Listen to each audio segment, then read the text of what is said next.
Thank you so much for joining us. Thank you, Lisa and Suzanne, for being here. I'm in the lab. My name is Dina Beard, and I'm the artistic director of the lab. The lab sits on Ramaytush Ohlone land in a city that was built by stolen labor. So we have to acknowledge that in everything that we do. It conditions our experiments, as we call it, and hopefully we can imagine a new future in light of that situation. So the lab is kind of an unusual organization. We support 2 to 3 artists each year at up to $100,000 each, and we offer healthcare to artists, keys to our space, the option to revise any and all aspects of our operating model. So we're really just an organization that can be dreamed up in accordance to the artist's needs, and the platform we provide is very flexible as a result. So we really want to know how far artists can take that experiment, how the inquiries that they make can bend the project of art as we know it on every level. And of course, when the pandemic happened, we couldn't gather as we normally gather, which is really tragic because so much of what we do is about being in space with each other, hearing sound, being transformed, being kind of thrown out of ourselves in that way. So we initiated these forums to try to reconsider our knowledge across many different disciplines. We've invited scholars, activists, artists to be in conversation during this kind of current moment of turmoil and transformation. So these forums are really about generating other possibilities, about thinking about what we do. They're more than artist talks, they're really propositional in many ways. So, but in order for this to really work, we need you, the audience, to ask questions, to participate as much as you can. I know this was kind of a last minute forum that we did here, but we really, really appreciate everyone who's joined us today.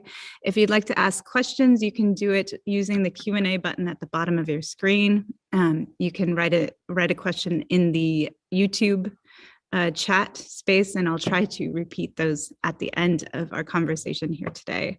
So the lab is really about supporting experimental art, but like I said, we are an experiment ourselves. So I want to thank everyone who supported us, who's a part of our weird little family here. All of our members, all of the donors, all of the board members, everyone who has kind of sustained us through this really difficult time. It's extraordinary that we've lasted since 1984 as an interdisciplinary art space, as the first interdisciplinary art space in the US in many ways. So we're really thrilled to continue to be here, especially in this beautiful old Union labor temple where we've been since 1994. And we are very, very, very pleased to have Suzanne Ciani going in concert here on February 26th. It's going to be extraordinary. We're going to have it set up in the Meyer quadrophonic system. We're going to just blow the lights out of Cap Street next door. It's going to be fantastic. And the day prior, we have a film with another music pioneer, Beverly Glenn Copeland. So Beverly is going to be screening that documentary, and hopefully we'll have him. He now goes by Glenn Copeland. Hopefully we will have him in June or September, depending on his health and the pandemic. So that will be really extraordinary to have all of these really, really wicked experimental musicians in the house. So Suzanne and Lisa have been in conversation, of course, for many, many years in the production of Sisters with Transistors. And Lisa, I know you've had quite a journey yourself within the art world as a writer and a researcher and a journalist and filmmaker. So it's very exciting to get to glean your knowledge and talk about the process of making Sisters and what happened, what got left out, what got edited back in, what kind of stories evolved from making the film. And really, if anything germinated in that process that was really exciting for both of you. So we're gonna talk a little bit more about that and where kind of electronic music might be headed in the future. So we're gonna screen the trailer briefly before we get into it. But please, if you haven't actually seen the documentary, which is crazy because I think every single person I've known has seen it at least once, sometimes twice. But if you haven't seen it yet, go over to Hulu or Showtime, I think is screening it right now. So whatever streaming service is hosting it, please watch the full documentary. And I look forward to hearing the conversations, and I'll be moderating a little bit of a conversation soon. So I look forward to talking to you soon. Here we go. Now, first of all, why do you have this stuff? What do you do with this stuff? Well, this is how I make a living. I mean, I just wanted to be introduced as a composer and to start to point out how hard it was for women to be taken seriously as creators of music. This is the story of women who hear music in their heads, of radical sounds. This is the story of dreams enabled by technology. Using all of these, we can build up any sound we can possibly imagine. In electronics, you're dealing in energy.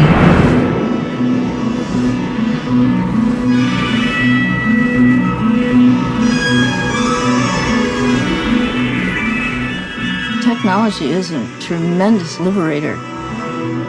It blows up power structures. We shall not be robbed any longer. You could make something with electronics and you can present music directly to your audience.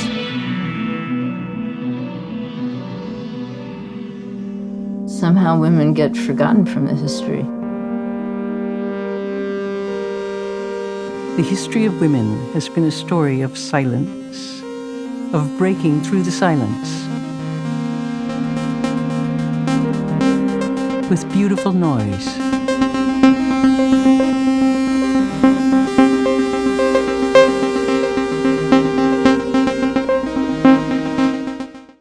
Thank you both for being here, Lisa and Suzanne. And I'm very, very thrilled that Sisters of Transistors happened. It's been a dream kind of running in the back of a lot of our minds to have this extraordinary history of women in experimental music realized and talked about fully.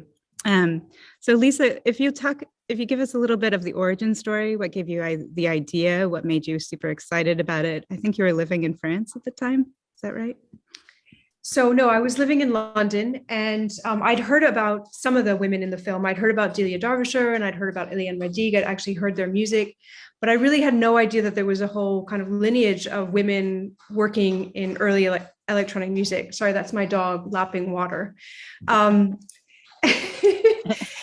she doesn't usually do this especially when I'm on Zoom, but it all kind of, it just appeared one day in a kind of feed, like a Facebook feed, this article. And I just was like immediately drawn to it. And then there were these images, and then there was the sounds that, were linked to these images. And I was just like absolutely fascinated by this like history that I just had never really imagined. And then of course, like as I got more and more involved in the research, I discovered that there was, that this film had a political side, a political story to it. I studied political science, and as you mentioned earlier, I worked in the arts, and I was kind of always drawn to talking or learning about people whose stories I hadn't learned in college. So there was the music, there was the fact that these were stories that I hadn't heard, but then it was also the fact that this new technology really enabled women to be composers. That was the thing. So it was like all these kind of things that came together. And then of course it was the archive that I discovered initially on YouTube. And then, I went a little bit deeper than YouTube.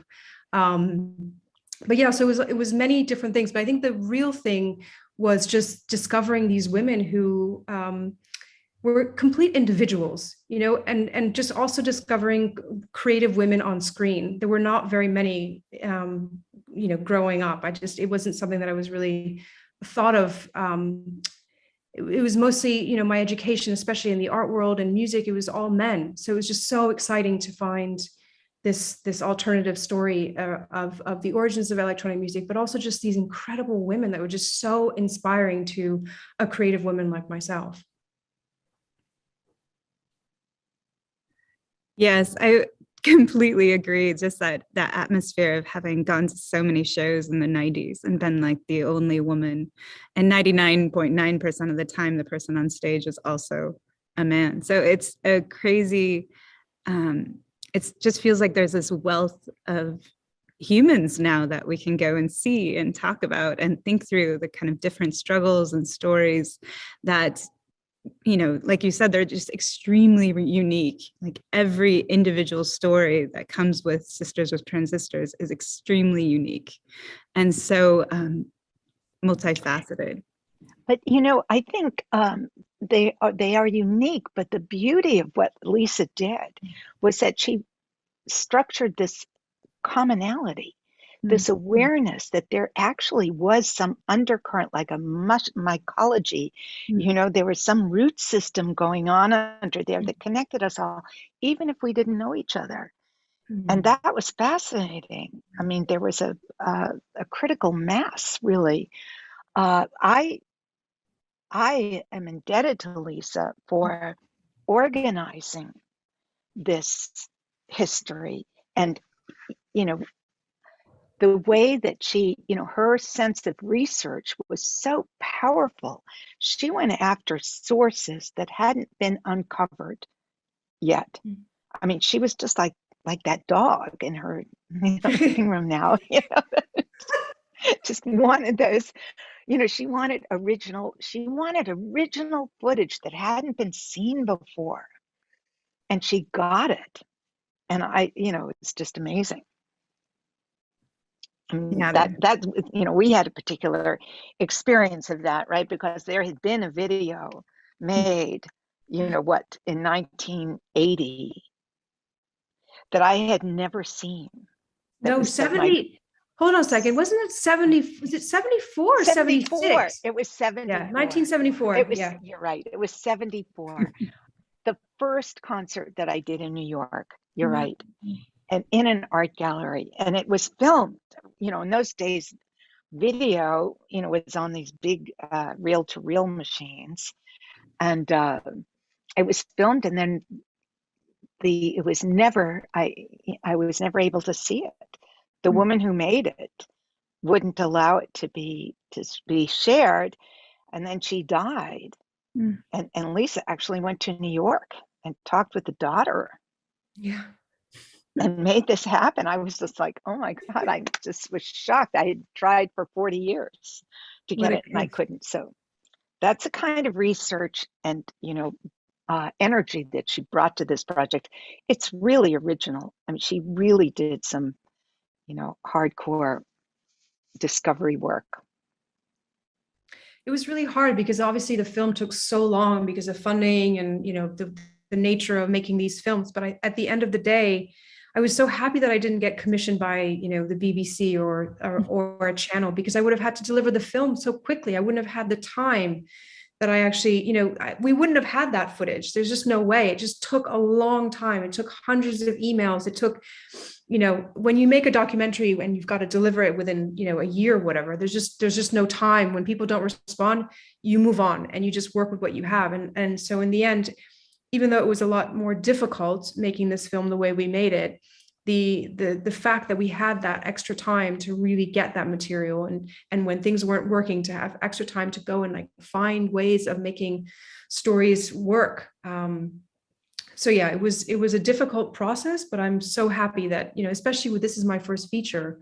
So, you know, I think it was, I was just so lucky to have that time to, I mean, lucky and unlucky, but now with retrospect, I feel like it was a blessing in disguise.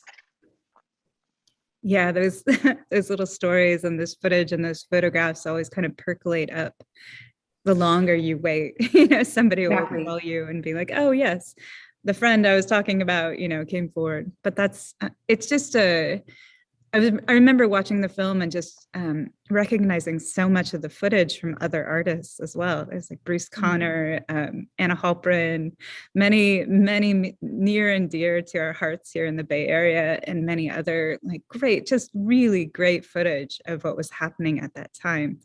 Created an atmosphere that was very specific. So I was curious, like what other kind of really extraordinary finds did you come across? I mean, both you and Suzanne, like, is there anything that you just dug up from the archives that was just too wicked to ignore? I mean, it was just all so remarkable. You know, I think about the archive of Clara Rockmore, the family videos of her, you really get a sense, because of course, because when you were at the time when filming was so noisy, so there was no way of filming her play her theremin. But it was just so magical to discover her, this young, beautiful 18-year-old Clara Rockmore in New York City. I mean, that footage was just, I just remember when I saw it for the first time, I was just, it felt like, I don't know, it was just, one of those moments that I just felt, just arrested. I almost felt like I couldn't breathe. It made me, it was incredible. But there were, for every subject in the film, there was archive like that. And then, as you said, it was so interesting to kind of discover the worlds around the stories of these women. So the avant-garde art and the avant-garde video. It was just so fun to be able to include that kind of very experimental footage, films, which I always loved, in a feature-length film. I mean, it was a dream. And I think that my awareness through this film, I mean, I am one of those women that wasn't aware. We didn't know about each other. I didn't know about Delia Derbyshire. I didn't know about Daphne Oram. Mm. I found out about Daphne Oram when I was performing in London in Royal Albert Hall, and there was a video crew, and they came, backstage and said, well, give us some information about, what do you think about Daphne Oram? And I thought, I didn't know anything. I honestly never heard of her. And then I watched what they did. They premiered a piece that she had written in the 40s. Mm-hmm. 70 years later or more, they premiered an orchestral piece that was phenomenal. Mm. It used electronics. They divided the orchestra in two with a sound barrier between them. One side of the orchestra was processed. I mean, no, this hasn't been done yet again. This was an original, technological, use of technology with the symphony. And I cried because if I had known about her, what you all lacked was visible representations of possibility. Mm. I wanted to do orchestral music. I wrote orchestral music. There were no examples of women. If you listen to the classical radio station, there wasn't any by women. So the fact that you were invisible and didn't get any response from the big world wasn't surprising. It was like, what do you expect? Yeah. And then to know that those people were there, but that we just didn't know them. So I think you've done a great service to visibility of women historically. We have to, our job is not to, people say, well, there are no women. These women have to be, why can't women write symphonic music? Well, guess what? It's not that they didn't do it or couldn't do it. It's that they did it and weren't seen. Mm-hmm. So the job we're up to now is just rediscovering or discovering what's already there, that we can build on that. It's already there. We just didn't know it. Absolutely. Yeah. I'm curious too that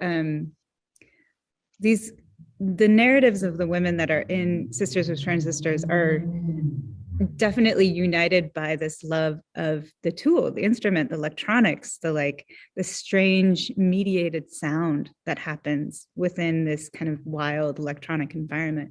So of course, there's many, many women of color and trans women who were also experimenting with this tool at the time. But why did this bind everyone together? Like, why specifically electronics? I think Lisa? That's for you. I think that's for you. Okay. Well, it's so clear. The thesis of the film really is how it liberated women. Mm-hmm. And this is the truth. I mean, intuitively, when a woman saw the possibility of working through this technology in a completely self-sufficient way, that you could realize your creations independently and without needing permission from anything. Music back then, you were dependent. I mean, when I started, there were no home recording studios. There were no tools. You had to have money. You had to have the support of a record label. You had to fit in somehow.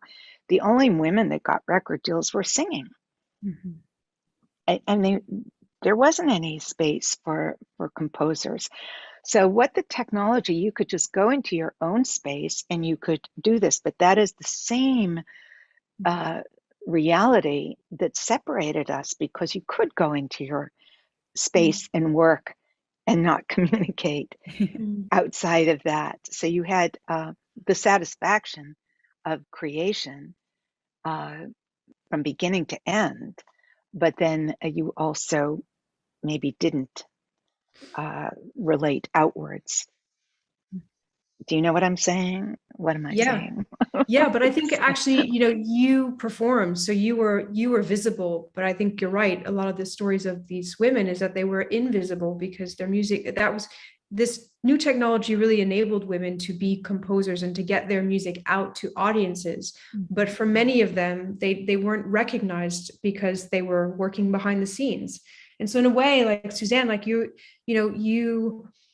love for performance, that's like a big part. That's what I would say kind of defines like your individuality within the history of all of these women, is that you love to perform with electronics. Yes, and what I was aware of, when I was coming of age in Soho in New York City, I got there in 1975. I came to do that Buchla concert, and then I never left. And I was downtown before Soho was Soho with all the other artists. And I realized that the visual artists actually did have something to sell. They had concrete representations of their work. Whereas music, you couldn't record it. Really, you couldn't distribute it. You couldn't make a CD. There were no CDs. You certainly couldn't make a vinyl. I mean, that was the purview of major labels. So all you could do was perform. Philip Glass was playing, uptown in private homes. I remember that. And it was very unusual, actually, for there to be any recording. Mort Subotnick got Silver Apples of the Moon on such records, which was a total exception to anything. The major labels wanted nothing to do with it. I know, because I went to all of them. And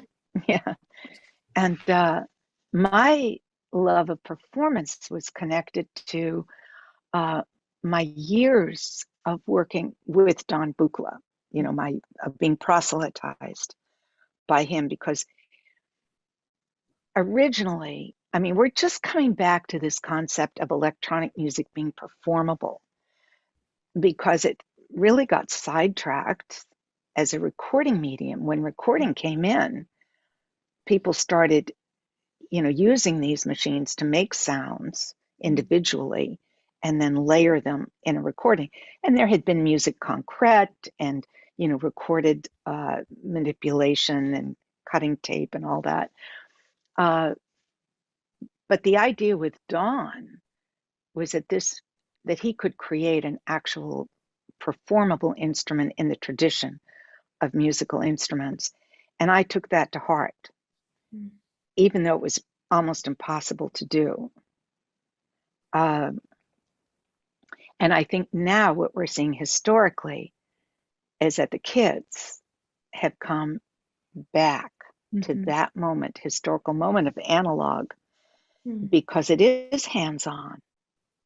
It is an interface. You can perform it. And so, the kids all have Eurorack now, and they're learning how to be in the moment, and this is incredibly exciting to me, because we lost that. I didn't know if it was ever going to come around again. and it is. So it's we're picking up where we left off in about 79. I mean, It's amazing to get to peek into your home studio, Suzanne. yeah, this is my little Buchla 200. Yeah, and you know, yeah, okay, I'm getting ready for your concert. But this idea of portable, I mean, you look at like Eliane Radigue or, you know, even Maryanne Amacher, it's like you have to be in a sighted space for so many of these performances to actually happen. It's incredible now that we can even, you know, have a taped music concert of Eliane's work, because she's very, very specific about how that work is performed and when, and it's just so rare to be able to hear that. We were lucky enough to have it at the lab under very, very, very specific circumstances, but just this idea of performance and being able to move around and show your work to others. Was there an element of that? I mean, we talk about the isolation and the gathering and the difference between performativity and having to be, you know, an entertainer versus being a composer and a musician. Was there an element of that that came up for the women you spoke to, Lisa, during the making of the documentary, or what was the role of performance, do you think, in their lives? I think everybody's very different. I mean, they're all so different. You know, I think for Suzanne, it's quite clear. It's like a very big part of, you know, your work. But I think I know Eliane, for example, she never performs. She's never on stage. She's never seen. And then obviously Delia and Daphne, like they were making electronic music within the broadcast house, the BBC mostly. And then, you know, so it was, yeah, I don't think it was, and I don't think Laurie, I mean, I know she did a few concerts, but it's not, I don't think it's really part of, it doesn't define her work. Mm-hmm. I have to say that in order to perform, you need a performable tool. Yeah. And you know, so Don Buchla had a special vision of making something that could be, you know, have an interface that, you know, you could, there, let's see, that you could use to interact. I mean, I've done a lot of studio recordings and music concrete and computer music. I mean, none of that is real time. Mm-hmm. Real time is a special category that became available through instrument makers like Don Buchla and is now also being made. The instruments, they're starting to conceive, you know, it's a special subcategory of music technology, live performance. It's not available in a lot of the, you know, no judgment. It's just that you shouldn't expect it if you don't have the tool. You need the tools. Definitely. And it's interesting, this kind of dance between the home studio and the performative space. And I think a lot of people I'm speaking to throughout the pandemic have retreated to the home studio, and it's been this kind of revelation to be able to not think about the performance at all, to just really concentrate on making the work and the record, making a long form piece, changing it, you know, changing how that the limitations of the performance, you know, taken out of the picture, you know, really liberate in many ways. But I've been thinking a lot about sightedness and the ways in which certain scenes or a lack of scene, you know, whether when it comes to music, like thinking about Beverly Glenn Copeland making work pretty much in isolation in Canada versus, you know, you being here and in New York with the Tape Music Center and Mills College and Don and Morton Subotnick and so many incredible musicians were here, but there was also conversations happening between so many different political, ecological activists, people that were out here. How did that inform your work, Suzanne? That difference? Oh, well, when I worked with Buchla, I was very aware that, Mort Sabatnik got there first. Mhm. And I couldn't get very much attention from Buchla. It's like, me too, me too. And in that way, it was a man's world. It really was back. It's quaint, actually, now, the way things were, and it's a sociological change. I think that where we've come now, where we're not even defining people by binary, is an extension of the evolution of this opening that's allowed women, but not just women, but has taken the box away, that we were supposed to fit into. When I was young, men, it changed generationally. So Don was a generation before me. And I understood that he had the value system almost of my father, which was, women were, to be, shave a man and polish his shoes. That's what I was told. I mean, we weren't expected to do anything, and we certainly weren't expected to think. So you got used to being reflected in the eyes of this limited vision. You were an object. As a woman, you were an object, pretty much. When I grew up, a guy would look at your legs, but not your work. And for me, I was mentored by a woman, by an older woman. She was 80. When I met her, I didn't have any, references in my own field. She was a photographer, but in technology. Photography was a technological art form. And Ilse Bing was a photographer in Paris in the late 20s and Germany. And she was called the Queen of the Leica.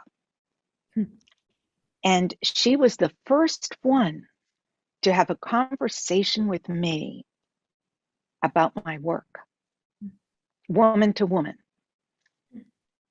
She would say, Suzanne, tell me about your work. and it was just a shift of emphasis that, women sometimes don't take themselves seriously when they're not taken seriously, right? I mean, you have to jumpstart the system a little bit. I mean, maybe it's easier now, I don't know. But in those days, I hungered for a connection with, female. It's so important to have that. We're starting to see women conductors now. There may be one, two, it's still so infinitesimal. But that fulcrum can cause a shift. It hasn't happened yet, but it will. And, so I'm a big, I love what Lisa's done, because young women in technology, they need that. I don't know how men feel about all of this. Do we care? I don't know. It's such a tricky. I don't know. I like what you were saying though before, like we're moving into new territory now where gender is not as, we're not thinking through the lens of gender super specifically, and we're really trying to open up space for each other where things are blending, maybe getting more collective while we're still undergoing our individual practices and transformations, that there's still a lot of room to grow. And, is just like as a final question before we go into Q&A, where do you think we can grow, after making this film? Lisa, do you feel like there's a next story or a next chapter after this? Yeah, I mean, it's really interesting because people, I keep saying this because it's so important, but this is really just the beginning of an uncovering of women or female authored early electronic music. This is not the, the entire history. So there's so much more work to do. And I accept and realize that there are lots of people who have been left out. And it was just basically what I could find within the time and the budget and all of these things. But I think that there's still so much. And it's the same in every field, whether it's music or art or just everything. There's so many women who have been left out of history. And women, people of color, there's just so much rewriting that needs to happen now. And this is just a tiny sample of, the history. But just going back to what you were saying, I mean, it's funny because you're talking about being a woman.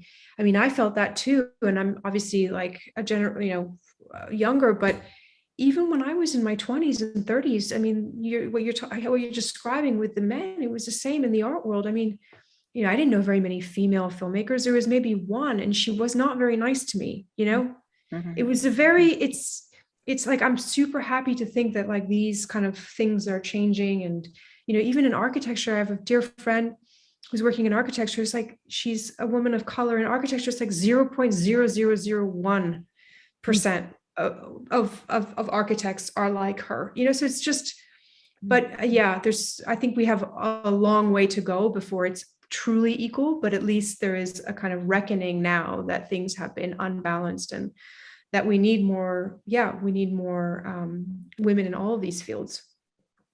And by logic, there were women. Yeah. There probably were female architects, even Black female architects. We just don't know them. Yeah. So. Certainly. Yeah. Thank you both so much. To the audience, please put your questions in the Q&A at the bottom of your screen or add it to the YouTube chat. I'll have a look over there soon, but we do have a couple of questions already. So I'm just going to read these aloud as best I can. So one from an anonymous attendee, they ask, it seems that there have been a lot of reissues and renewed appreciation coming out recently from the documentary to the Clara Rockmore reissues from Mississippi Records and many Eliane Radigue records. Why now, and what does everyone think is next?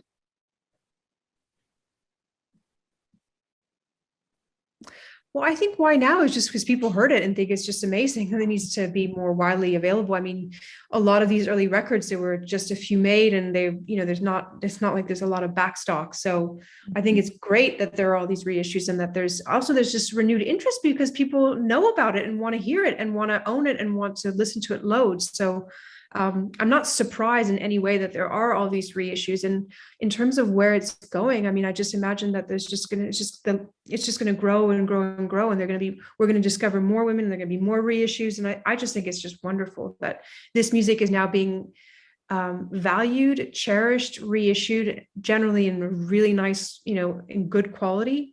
So yeah, I just think it's just super positive in my opinion. I agree.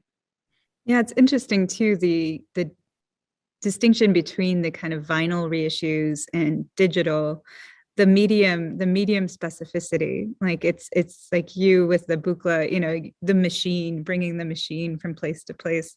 The difference between hearing things digitally and being able to have that object, that materiality of the medium available. Do you think that since we've gone so fully digital in the current world, do you think the music has changed? Suzanne, maybe? Well, I can say that, because I play in quadrophonic, I haven't been releasing. It took me a long time to release a vinyl because I had to do it in quad. I mean, my first quad vinyl, I had to include a decoder in it, a piece of gear that was made in Australia. And, the thing was expensive, but, the integrity of my, musical commitment to quadrophonic, to spatial movement, because it is really the domain of this instrument. The sound has to move. It always did move. It was quadrophonic from the beginning. So it's nothing new. But that commitment has made it difficult for me to do vinyl. I did do a new release. It's a stereo compatible quad. So it's called Improvisation on 4 Sequences at Festival Antigel. And it's, it's complicated, but you can do it. So digital, on the other hand, you can download the files, you can get them in very high quality, 192, 24, whatever, and you can get all the spatial mixes. So I don't think, there's a value judgment about one is better than the other. I think the kids want vinyl, and there's, they want it, they want to hold it, they want to, be with it. So that's okay, but for quad, it can be a challenge. Performed space. I love that. Yeah. This question is for Suzanne. I know you did a lot of commercial work, and client notes are notorious in that space. Any particular client notes you could share with us? Client notes? I could never speak that language, but it was always fascinating.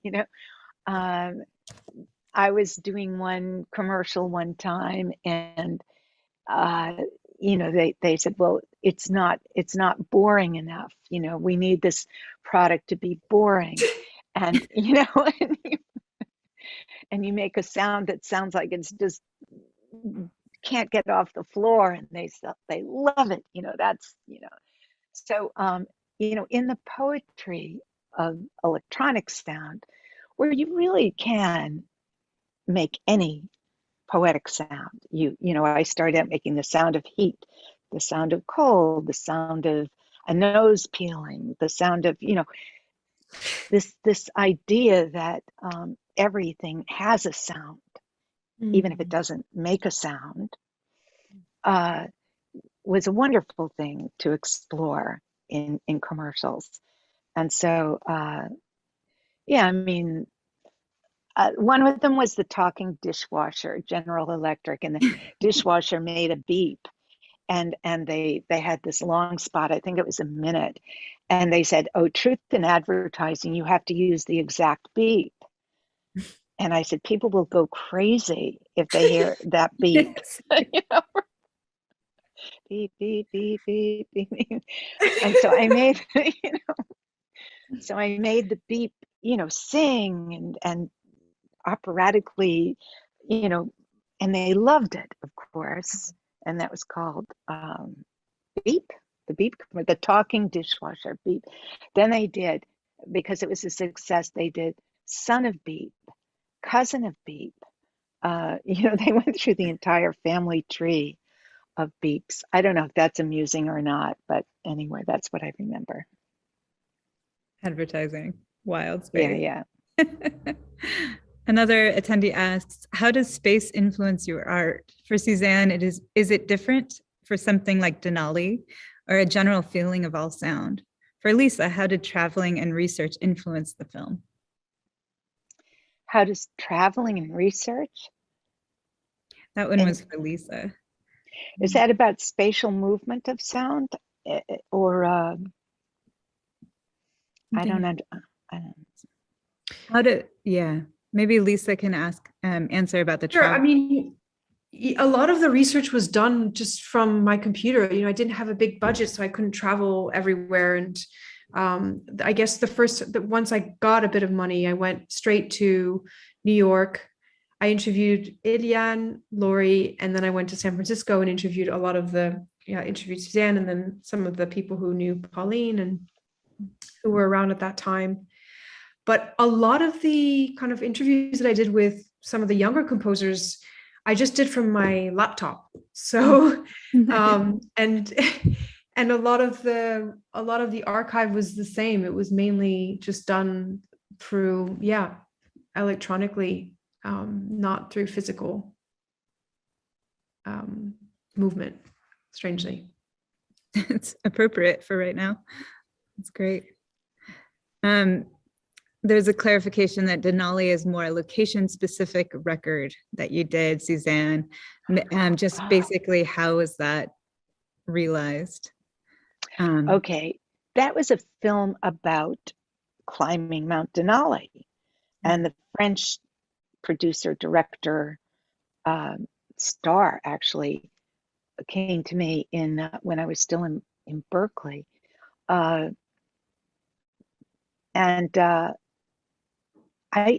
me, creating the ambience, creating the sense of location of that is something that you can do with electronic music, making it feel cold, making it feel high altitude, making it feel exciting as you ski down the mountain.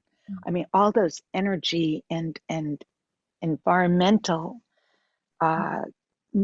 creations are what you interpret in the sound. It's an additional layer of all music. I mean, you listen to orchestral music, and a lot of it has kind of reference to environment, Beethoven's Sixth Symphony, whatever, so that's not unusual. But I think with electronics, you just have more tools to trigger responses. I love that about it. You really can feel the cold. You can feel so yeah. I think that coloration is, and when you're doing an environmental, I don't mean to go on too long, but I mean, the fact that Finders Keepers released these early works of mine was surprising to me, because as an artist, I discounted my early works because they were done without great recording technology. I didn't have multi-tracks. I didn't have, my Buchla concerts, there was a microphone hanging in the room. I mean, one of them was done on a cassette tape. They're documents, but they're not high quality recordings. And my recorded work was always the top quality. I made money so that I could use the absolute highest technology available at the time. And that was my commitment. So when Andy wanted to release things that were done in my garage in Berkeley, I was like, are you crazy? But, there you go.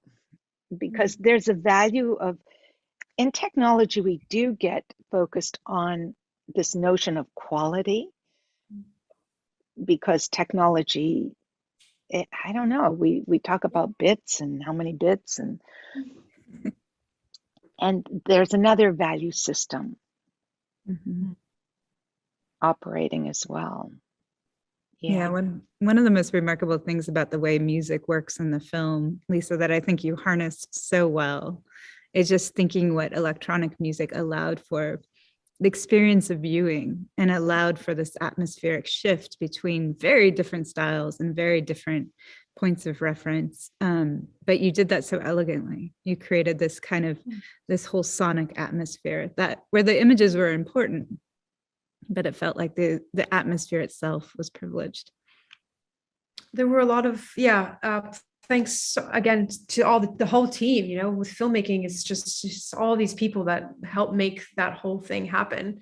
But I was just thinking about my response to the question, because actually I think the fact that I was living in England did have an effect on the film that I ended up making. I think if I had been in the States and if I had gotten, worked with American producers, it would have been a completely different film. So I do think that actually the location, that even though I didn't get to travel a lot, the fact that I was making that film in England with European editors and a European producer, I think that allowed me to use just to be a lot more experimental. That's such a beautiful film. I mean, just the look of it, and the elegance. You use the word elegant. I second that. It's just, it was so unexpected for me. Yeah. I mean, when you said sisters, I remember you came to my studio and you said, "Oh, I'm going to make a film called Sisters with Transistors," and I thought of, what's her name, the Rivet, Rosie the Riveter, and I just Yeah, I remember you did not like the title, but right. somehow it stuck, and everybody loved it. And I just was like, and actually, yeah, my partner was the one who came up with the name. But yeah, I tried to change it at one point, and people were like, not as catchy, not as good. And yeah, it is what it is. But yeah, I remember that. I remember you, and it really made me think, oh no, I've just like said the wrong thing. Like I've just done, anyways. But I think it worked out. Oh, it totally worked out. I mean, it just, my preconception of Rosie the Riveter was just not, what manifested, right? It was really elegant. Yeah, beautifully done. Yeah. Oh, Well, it's an expression of, a female vision. I mean, I've seen electronic films made by, I've been in some of them, whatever, and it's not the same. I mean, so yeah. I mean, we don't need to, but I think that's what we've been missing in a lot of cases, is that other vision that hasn't been represented Truly. in creative work. So this attendee asks a question to both of you. Can you speak to popular music and technologies today, and how the sounds, textures, and aesthetic may influence experimental art forms?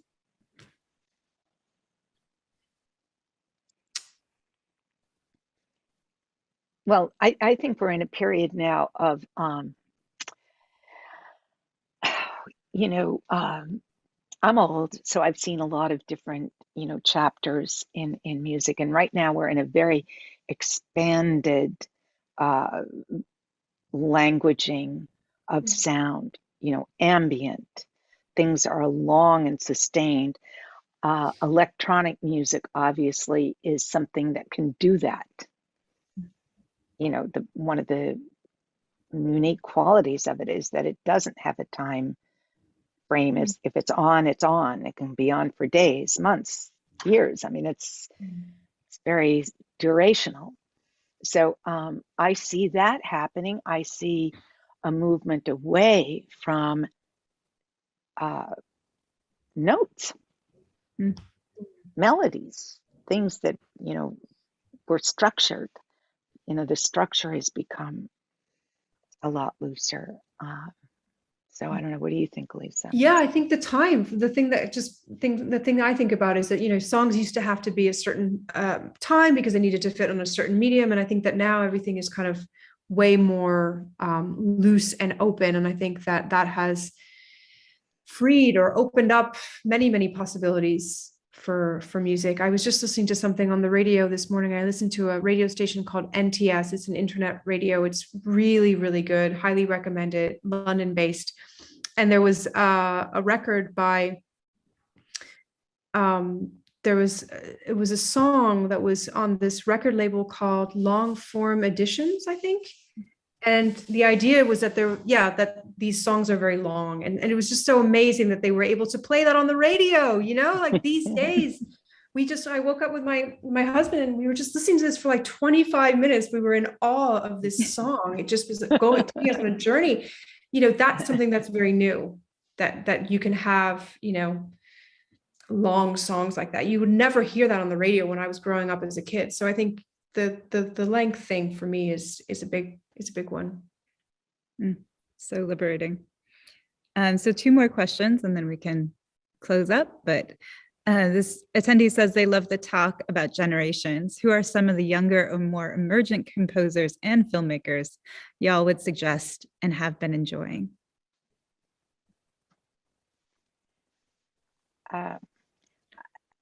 Two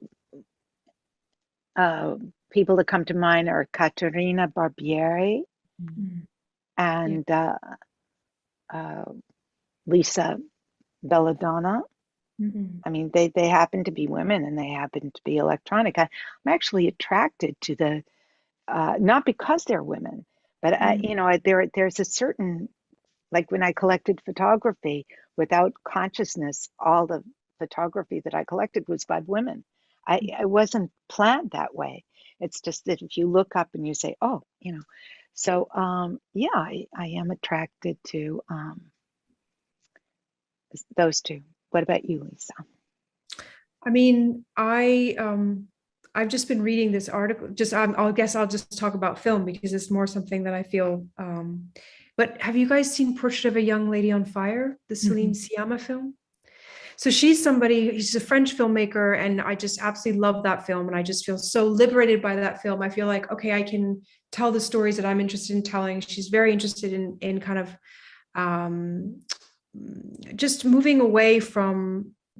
So the film Portrait of a Young Lady on Fire, it's a story, it's this love story between two women, but literally after the first, I think, minute, there's not another man in the story. And so it's anyways, I absolutely love her film. I also, I mean, I could just go on and talk about film forever, but I really also really recommend a film called Drive My Car, which is a Japanese film. And then I saw 2 nights ago, I went to the cinema and saw Worst Person in the World, which I really loved as well. Completely different than my kind of filmmaking, but just stories about women that I just really inspiring characters, inspiring women. And I think that's the thing that I feel most is perhaps going to be the through line. Like I want to make fiction, but I guess I'm just interested in like very inspiring female characters. And I think that we're at a place now in film where that's possible. Definitely. I'm excited. Caterina Barbier is playing at the Lab in September. So everybody should come. Great. Yeah. Okay. So the last question, Suzanne, what can people expect to hear at your show on the 26th? Well, they will expect to hear quadrophonic Buchla and my relationship with the machine at that moment. And I have been working with the same 4 sequences that I used actually in the 70s. So this is an improvisation on 4 sequences. And I also use a lot of white noise. And I have to keep myself entertained as well. So, the performance is always growing and shifting. It has certain, evolutionary connections with when I started 5 years ago doing this again. Of course, my gear changes from time to time. So I have new, nothing stays the same, right? But so that's what it is. And if you have an ear for pitch, you will be able to, hear those 4 sequences. It's kind of interesting from a compositional viewpoint because the raw material, this is composition as a film or making a film or a painting or whatever, requires limitations and exploration and development. And so my materials are the starting point, but don't define, anything really other than the starting point. So, so I hope, it's whatever. I don't know. This is exciting. I mean, this will be my 4th time hearing you live. Oh, good. Okay. And it's just the different accumulation of sound, and you can hear those little transitions, those distinctions. So it's really thrilling. And Lisa, I hope we can have you out soon too. Yeah, I hope so too. One of the things I was hoping for the film is that we would show the film and have a concert after. And of course, COVID completely ruined that possibility. But it doesn't mean that we can't do that in the future. I mean, hopefully, a new generation will want to see the film, and we'll, hopefully start touring in a few years with the film and the musicians. Yeah, so make it a living, breathing thing. Sounds exactly. Perfect. Marvelous. Yeah, thank you so much. Yeah, thank you all. And thank you for the wonderful questions to the audience, and of course to all of our members, and especially to both of you, Suzanne, Lisa. It's been wonderful having you. Thank you. Thank Thank you, you. Dana. Okay, All thank right. you so much. Bye-bye. Bye.